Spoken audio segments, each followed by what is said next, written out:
नमस्कार पिलाମାନେ आज आम आलोक श्लेषण ठारू स्टार्ट करवा।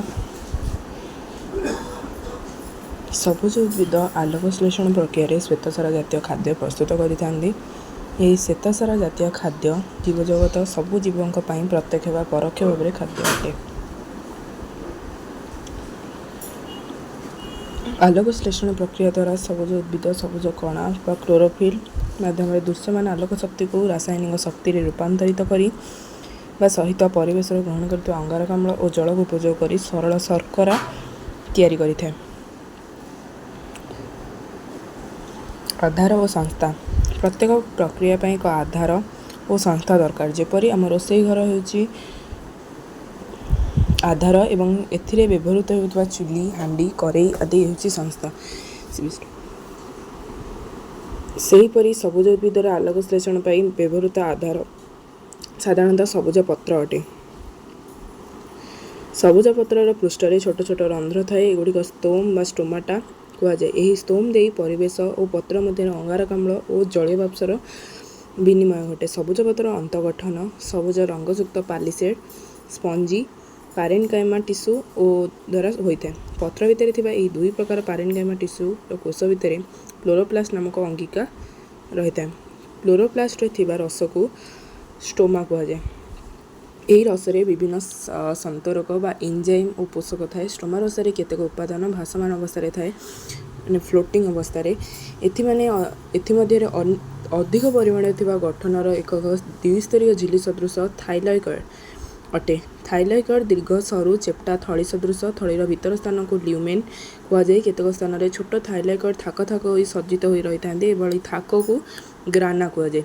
ग्राना गुड़िक लंबाड़िया थाइलॉइड द्वारा संयोजित होता है। साधारणतः देखा गले क्लोरोप्लास्ट स्टोमा रसरे ग्राना और थाइलॉइड रही था। थाइलॉइड प्रत्येक झिल्ली स्तर में क्लोरोफिल प्रोटीन लिपिड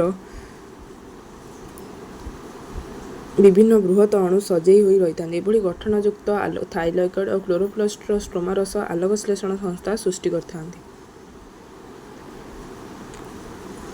प्रक्रिया आलोक श्लेषण प्रक्रिया को जानापी विभिन्न परीक्षा कर दुईटी परीक्षा सिद्धांत गुरुत्वपूर्ण। प्रथम सिद्धांत फ्रेडरिक ब्लैकमैन 1905 मसीह जनाई।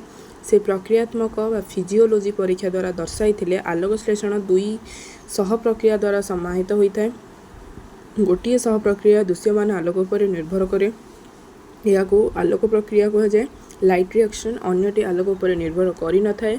यह अंधकार प्रक्रिया डार्क रिएक्शन कहुए। द्वितीय सिद्धांत आलोक श्लेषणर जैव रासायनिक क्रिया बायोकेमिस्ट्री परीक्षा आसीथिला। एथिरे अंगारकाम्ल और जलर रासायनिक क्रिया जलर आसुथिबा हाइड्रोजेन द्वारा अंगारकाम्ल विजारित हुए और सरल शर्करा संश्लेषित होगा सहित अम्लजान निर्गत होगा दर्शा जाइथिला। यह 1931 मसीह फॉन नील द्वारा परिकल्पना करा जाइथिला। रॉबर्ट हिल 1937 मसीह उन्नत मान परीक्षण माध्यम परिकल्पनाटी को प्रमाणित करथिले।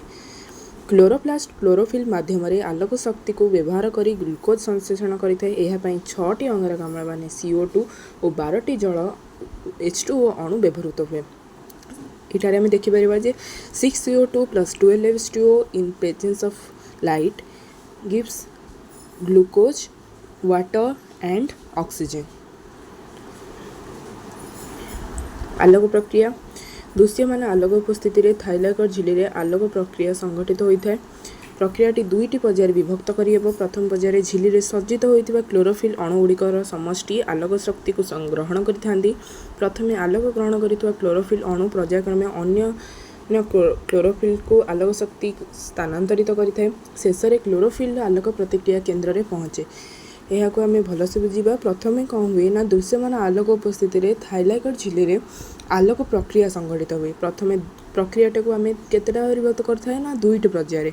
प्रथम पर्यायर झिल्ली रे सज्जित होइतबा क्लोरोफिल अणुगुड़िक समष्टि आलोक शक्ति ग्रहण करिथांती। प्रथमे आलोक ग्रहण करितबा जो क्लोरोफिल गुड़िक पर्यायक्रमे अन्य क्लोरोफिल को से आलोक शक्ति को स्थानांतरित करथांती। शेषरे क्लोरोफिल आलोक प्रक्रिया केन्द्र प्रतिक्रिया केन्द्र फोटो रिएक्शन सेंटर रे पहुँचे।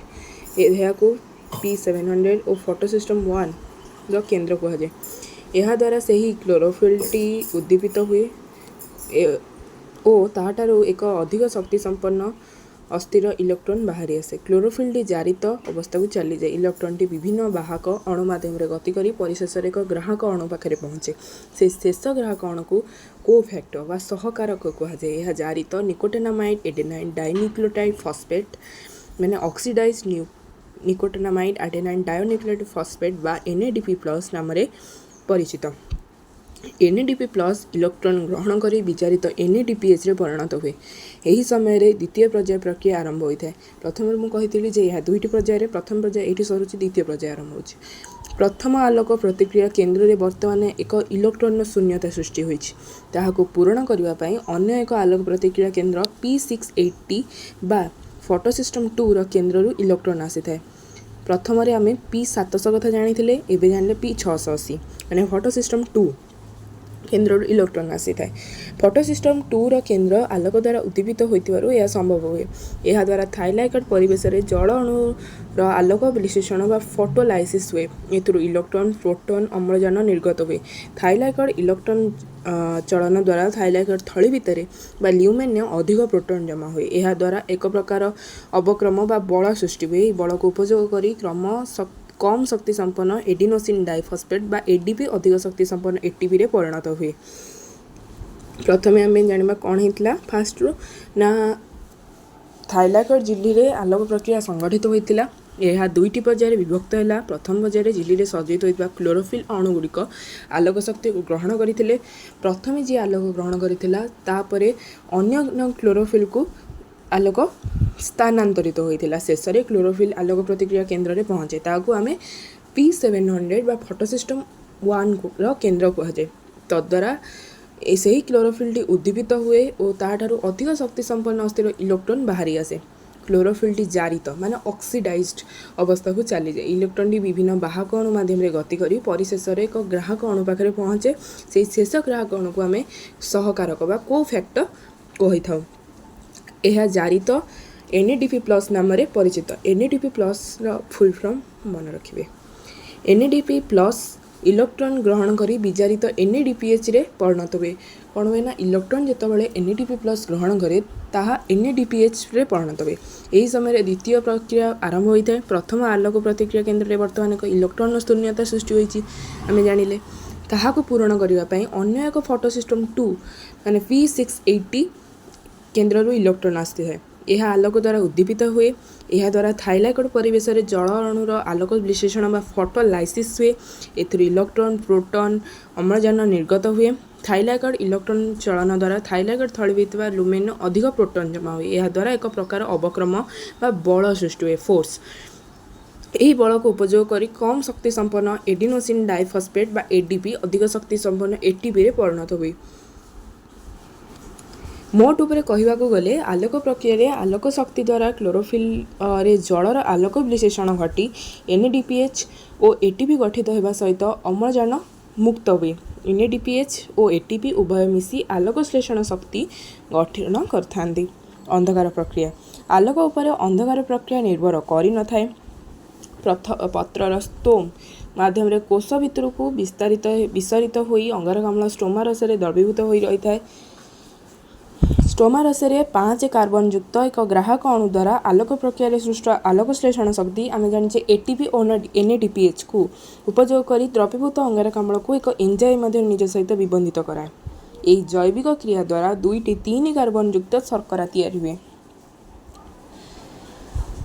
ग्राहक अणु राइबोलोज बिसफॉस्फेट बा RUBP एवं एंजाइम को राइबोलोज बिसफॉस्फेट कार्बोक्सिलेज ऑक्सीजिनेज बा रुबिस को कहुए। आलोक श्लेषणर जैव रासायनिक अंधकार प्रक्रिया समय पर्यायक्रमे विभिन्न जैव अणु और संतरोग नियोजित होता है।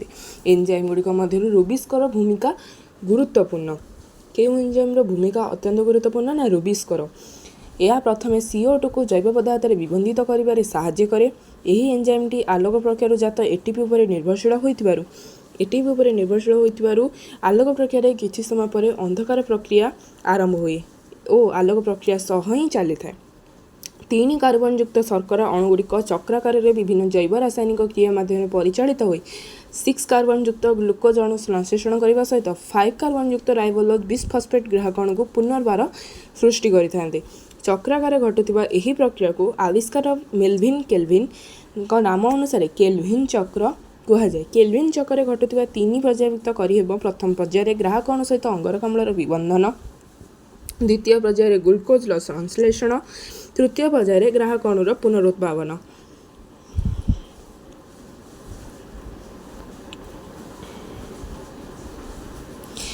ଏବେ ଆମେ ଜାଣିବା ମଣିଷର ପାକତନ୍ତ୍ର ମାନେ ଡାଇଜେଷ୍ଟିଭ୍ ସିଷ୍ଟମ୍ ଅଫ୍ ମ୍ୟାନ୍। ଆମେ ଖାଉଥିବା ଖାଦ୍ୟ ସମୂହ ସିଧାସଳଖ କୋଷ ଦ୍ୱାରା ବ୍ୟବହୃତ ହୋଇପାରେ ନାହିଁ। ଆମେ ଯେଉଁ ଖାଦ୍ୟ ଖାଉଛେ ଡାଇରେକ୍ଟ ସେଇଟା କୋଷ ଦ୍ୱାରା ବ୍ୟବହୃତ ହୋଇପାରେ ନାହିଁ। ଏହା ପ୍ରଥମେ ଆମର ପାକତନ୍ତ୍ର ଦ୍ୱାରା ସରଳୀକୃତ ହୋଇ ମାନେ ସିମ୍ପୁଲ୍ ହୋଇକି ଶୋଷଣ ଉପଯୋଗୀ ଖାଦ୍ୟରେ ପରିଣତ ହୁଏ ଏବଂ ଶେଷରେ ଯାଇକି ରକ୍ତରେ ମିଶିଥାଏ। ଏହାକୁ ଆମେ ହଜମ ବା ଜୀର୍ଣ୍ଣ କହିଥାଉ। ଅଦରକାରୀ ଅଂଶ ମଳ ରୂପେ ଶରୀରରୁ ନିଷ୍କାସିତ ହୋଇଥାଏ। ଆମର ପାକତନ୍ତ୍ର ପାକ ନଳୀ ଓ ପାକ ଗ୍ରନ୍ଥିକୁ ନେଇ ଗଠିତ। ପାକ ନଳୀ କ'ଣ? ଆଲିମେଣ୍ଟାରୀ କେନାଲ। ପାକ ନଳୀ ପାଟିରୁ ଆରମ୍ଭ ହୋଇ ମଳଦ୍ୱାର ଶେଷ ହୋଇଥାଏ। ଏଇଟା ଆମେ ଦେଖିପାରିବା ଏଇଠି ଏହି ଚିତ୍ରରେ। ପାକ ନଳୀ ପାଟିରୁ ଆରମ୍ଭ ହୋଇ ମଳଦ୍ୱାରରେ ହିଁ ଶେଷ ହୋଇଥାଏ। ଗଠନ ଓ କାର୍ଯ୍ୟ ଅନୁସାରେ ଏହାକୁ ବିଭିନ୍ନ ଅଂଶରେ ଭାଗ କରାଯାଇଛି, ଯଥା ପାଟି, ମୁଖଗହ୍ୱର, ଗ୍ରସନୀ, ଗ୍ରାସନଳୀ, ପାକସ୍ଥଳୀ, କ୍ଷୁଦ୍ରାନ୍ତ୍ର, ବୃହଦାନ୍ତ୍ର, ମଳାଶୟ ଓ ମଳଦ୍ୱାର। ପାକନଳୀ ଦେଖିବାକୁ ଗୋଟିଏ ଲମ୍ବା ଟ୍ୟୁବ୍ ପରି। ଏହା କାନ୍ଥ, ବର୍ତ୍ତୁଳ ବା ଚକ୍ରାକୃତି ପେଶୀ ବା ସର୍କୁଲାର ମସଲ ଓ ଲମ୍ବା ଭାବରେ ବିସ୍ତୃତ ବା ଅନଦୈର୍ଘ୍ୟ ପେଶୀ ଲଙ୍ଗିଟ୍ୟୁଡିନାଲ ମସଲ ଦ୍ୱାରା ଗଠିତ। ଏଥିରୁ MCQ କ୍ୱେଶ୍ଚିନ୍ ଆସିପାରେ, ମାନେ ପାକନଳୀର ତାକୁ ଯେଉଁ ବିଭିନ୍ନ ଅଂଶରେ ଭାଗ କରାଯାଏ ତା ଆରେଞ୍ଜମେଣ୍ଟ ରିଲେଟେଡ୍ କ୍ୱେଶ୍ଚିନ୍ସ, ଆଉ ତାର ଆକୃତି କେମିତି ଏବଂ କେଉଁ ପେଶୀ ଦ୍ୱାରା ସେ ଗଠିତ ହୋଇଛି। ଏହି 2 ପ୍ରକାର ପେଶୀର ସଂକୋଚନ ଓ ଶିଥିଳନ ଫଳରେ ଖାଦ୍ୟ ଗ୍ରସନୀରୁ ମଳଦ୍ୱାର ପର୍ଯ୍ୟନ୍ତ ଆସିଥାଏ। ପାକନଳୀରେ ଏହି ଚଳନକୁ ପୁରଃସରଣ ବା ପେରିଷ୍ଟାଲିସ୍ କୁହାଯାଏ।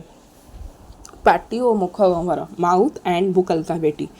ପାଟିକୁ ଘେରି ରହିଛି ଉପର ଓ ତଳ ଓଠ। ପାଟି ଭିତରକୁ ରହିଛି ମୁଖଗହ୍ୱର। ମୁଖଗହ୍ୱର 2 କଡ଼ରେ ରହିଛି ଗାଲ, ତଳେ ଜିଭ, ଉପର ଅଂଶରେ ତାଳୁ ଓ 2 ମାଡ଼ିରେ ଦାନ୍ତ ମାନେ ଟିଥ୍। ମଣିଷର ଜୀବନକାଳ ମଧ୍ୟରେ ପ୍ରତ୍ୟେକ ମାଡ଼ିରେ 2 ଥର ଦାନ୍ତ ଉଠେ। ଶିଶୁ ଅବସ୍ଥାରେ କ୍ଷୀରଦାନ୍ତ ବା ମିଲ୍କ ଟିଥ୍ ଉଠେ। 6 ବର୍ଷ ବେଳକୁ ଉକ୍ତ ଦାନ୍ତଗୁଡ଼ିକ ଝଡ଼ିବାକୁ ଆରମ୍ଭ କରିଥାଏ। ଏହି ସ୍ଥାନରେ ସ୍ଥାୟୀ ଦାନ୍ତ ମାନେ ପର୍ମାନେଣ୍ଟ ଟିଥ୍ ଉଠେ। ବୟସ୍କ ଲୋକର ତଳ ଓ ଉପର ମାଡ଼ିରେ 32ଟି ବା 16ଟି ଲେଖାଏଁ ଦାନ୍ତ ଥାଏ। ପ୍ରତି ମାଡ଼ିରେ 4ଟି କର୍ତ୍ତନ ଦାନ୍ତ ବା ଇନସିଜର, 2ଟି ଛେଦକ ବା ଶ୍ୱାନ ଦାନ୍ତ କ୍ୟାନାଇନ୍ ଓ 4ଟି ଚର୍ବଣ ଦାନ୍ତର ପ୍ରିମୋଲାର ଓ 6ଟି ପେଷଣ ଦାନ୍ତ ମୋଲାର ରହିଅଛି। ଜିଭ ଟଙ୍ଗ ଖଟା, ମିଠା, ପିତା ଓ ଲୁଣିଆ ସ୍ୱାଦ ବାରିବା ପାଇଁ ଜିଭରେ 3 ପ୍ରକାରର ସ୍ୱାଦ ମୁକୁଳ ବା ଟେଷ୍ଟ ବଡ୍ସ ରହିଛି। ଖାଦ୍ୟକୁ ଦାନ୍ତ ନିକଟରେ ପହଞ୍ଚାଇବା ସହିତ କଥା କହିବାରେ ମଧ୍ୟ ଜିଭ ସହାୟତା କରିଥାଏ। ଗ୍ରସନୀ ଓ ଗ୍ରାସନଳୀ ନାସାପଥ ମୁଖଗହ୍ୱର ମିଶି ଗ୍ରସନୀ ତିଆରି ହୋଇଥାଏ। ଏହା ଉଭୟ ଖାଦ୍ୟ ଶ୍ୱାସବାୟୁ ଯିବା ପାଇଁ ଏକ ସାଧାରଣ ପଥ ମାନେ କମନ୍ ପ୍ୟାସେଜ। ଏହାର ଶେଷ ମୁଣ୍ଡରେ ରହିଛି 2ଟି ଦ୍ୱାର। ଗୋଟିଏ ଦ୍ୱାର ଖୋଲିଛି ଶ୍ୱାସନଳୀ ଭିତରକୁ, ଅନ୍ୟଟି ଖୋଲିଛି ଖାଦ୍ୟନଳୀ ମଧ୍ୟକୁ। ଖାଦ୍ୟନଳୀର ଦ୍ୱାରକୁ ଗଲେଟ୍ ବା ଶ୍ୱାସନଳୀର ଦ୍ୱାରକୁ ଗ୍ଲଟିସ୍ କୁହାଯାଏ। ଶ୍ୱାସନଳୀର ଦ୍ୱାରରେ ରହିଛି ଏକ ତରୁଣାସ୍ଥିର ପ୍ଲେଟ୍ ବା କ୍ୟାଟିଲାଜିନିୟସ୍ ପ୍ଲେଟ୍। ଏହି ପ୍ଲେଟ୍କୁ ଅଧିଜିହ୍ୱା ବା ଏପିଗ୍ଲଟିସ୍ କୁହାଯାଏ। ଖାଦ୍ୟ ଗିଳିବା ସମୟରେ ଅଧିଜିହ୍ୱା ଦ୍ୱାର ଶ୍ୱାସନଳୀ ଦ୍ୱାର ବନ୍ଦ ରହେ, ଫଳରେ ଖାଦ୍ୟ କେବଳ ଖାଦ୍ୟନଳୀ ଭିତରକୁ ପ୍ରବେଶ କରିଥାଏ। ଗ୍ରାସନଳୀ ବେକ ମଧ୍ୟ ଦେଇ ତଳ ଆଡ଼କୁ ଗତି କରିଛି ଏବଂ ମଧ୍ୟଚ୍ଛଦାକୁ ଭେଦ କରି ପାକସ୍ଥଳୀକୁ ଖୋଲିଛି।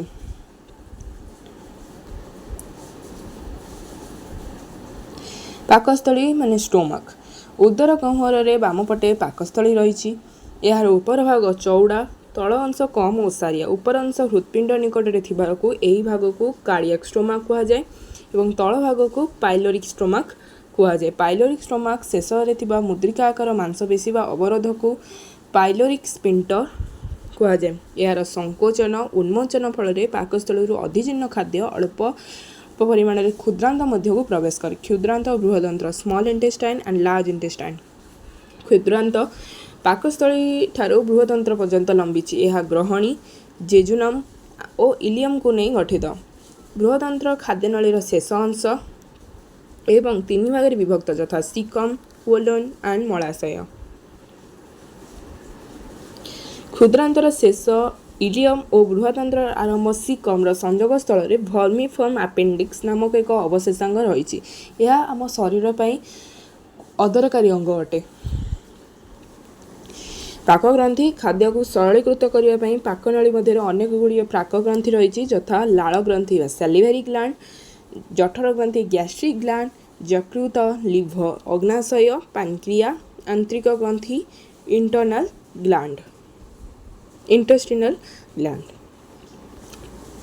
प्रथम आम जाना लाल ग्रंथि। लाल ग्रंथि कौन ना मुख गंगरे 3 जोड़ा लाल ग्रंथि रही।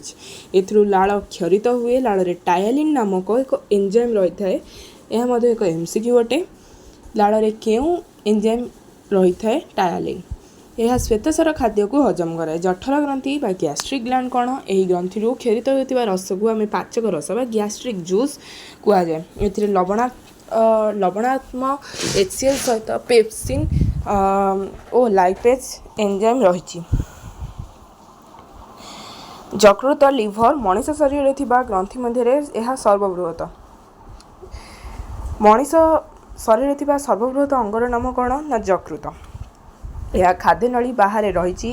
क्षरित पित्त नली द्वारा ग्रहणी मध्य को प्रवेश करिथाए अग्नाशय। अग्नाशय यह एक मिश्रित ग्रंथि बा मिक्स्ड ग्लैंड। क्वेश्चन आसीपारे जे मिश्रित ग्रंथि क्या कहुए एवं ग्रंथि मध्य सर्वबृहत ग्रंथिर नाम कौन। यह खाद्य अग्नाशय कौन ना खाद्य नली बाहर रही। उभय एंजाइम और हार्मोन क्षरण हुए। अग्नाशय रसरे अमाइलेज, लाइपेज और प्रोटीएज परी खाद्य हजम करी एंजाइम रही अच्छा। समस्त एंजाइम ग्रहणी मध्य खाद्य सहित मिसे। आंतरिक ग्रंथि। आंतरिक ग्रंथि कौन क्षुद्रांतर थिबा आंतरिक ग्रंथि गुड़िक आंतरिक रस क्षरित हुए। यही रसरे थिबा विभिन्न प्रकार एंजाइम हजम क्रिया शेष करती। पाचन क्रिया डाइजेशन। आमे खाउथिबा खाद्य श्वेतसार, स्नेहसार, पुष्टिसार, विटामिन, धातव लवण और जल रही है। विटामिन, धातव लवण और जलर अणुगुड़िक क्षुद्र होइथिबारु बिना हजम एगुड़िक कोष झिली मध्य देई कोष भितर प्रवेश करिथांती। किंतु श्वेतसार, स्नेहसार, पुष्टिसार परि जटिल खाद्यर अणुगुड़िक बृहदाकार होइथिबारु एगुड़िक कोष झिली देई कोष भितर को पशि पारती नाही। ये सब जटिल खाद्य विभिन्न प्रकार परिपाक एंजाइम सहित विभिन्न आत्मीकरण योग्य सरलीकृत खाद्य परिणत हुअंती। एंजाइम द्वारा जटिल खाद्यर हजम प्रक्रिया सारणी एटारे आम जानिबा। श्वेतसार एमाइलेज एंजाइम द्वारा आत्मीकरण हो ग्लूकोज और फ्रुक्टोज गैलाक्टोज रे परिणत हुए। पुष्टिसार प्रोटीज एंजाइम द्वारा एमिनो एसिड, स्नेहसार लिपिड, लाइपेज एंजाइम द्वारा फैटी एसिड एंड ग्लिसरॉल द्वारा आत्मीकरण होता है। खाद्य हजम विभिन्न प्रक्रिया गुड़िक कौन आम जानिबा। खाद्य ग्रहण, पाकक्रिया, अवशोषण, आत्मीकरण, मलत्याग। खाद्य ग्रहण बा पाकक्रिया आहार नलीर विभिन्न अंशरे होउथबा पाचन क्रियारे विभिन्न प्रक्रिया निम्न प्रदान करागला। मुख गह्वर। प्रथम आम जानिबा आमे पाटी बाटे खाद्य ग्रहण करिथाउ। खाउथबा खाद्य को प्रथमे दांत भल भाव चर्वण कर छोट छोट खंडरे परिणत करे। यही समय लाଳରେ थिबा टायलिन नामक एंजाइम जटिल श्वेतसार खाद्य को माल्टोज नामक द्विशर्करे परिणत करे। एठारे श्वेतसार व्यतीत अन्य कौनसी खाद्य हजम हुए नहीं। यही लाଳରେ थिबा बैक्टीसिडाल एंजाइम खाद्य थिबा अनिष्टकारी बीजाणु मान को नष्ट करती। यही कारणरू स्तन्यपायी प्राणी माने जीभ द्वारा चाटी चाटी निज शरीर में होता क्षत गुड़ी को भल करि। आज एतिक क्लास रखिबा। एहा परठारु आमे ग्रासनली, पाकस्थली, ग्रहणी, जेजुनमान इलियम, बृहदंत्र एगुड़िक विषय डिटेल जानिबा।